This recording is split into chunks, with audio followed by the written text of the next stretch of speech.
আমরা অনেক সময় না বুঝে ইসলামকে খুব কঠিন করে প্রেজেন্ট করি, উপস্থাপন করি।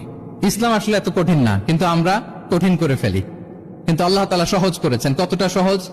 নামাজের মধ্যে দাঁড়িয়ে সালাত আদায় করা হচ্ছে ফরজ। দাঁড়িয়ে সালাত আদায় করা কি?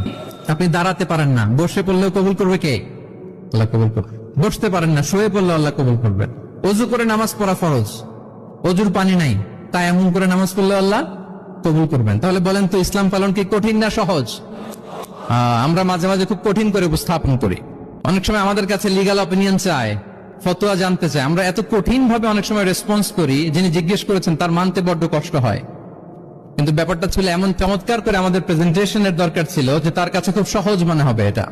কারণ যে সমস্ত বিধিবিধান আল্লাহ তাআলা আমাদেরকে দিয়েছেন ইসলামে, এগুলো মানাটা আমাদের জন্য সহজ, ফ্লেক্সিবল। ইসলামের একটা বিধান হচ্ছে আত-তাইসির, ফ্লেক্সিবিলিটি।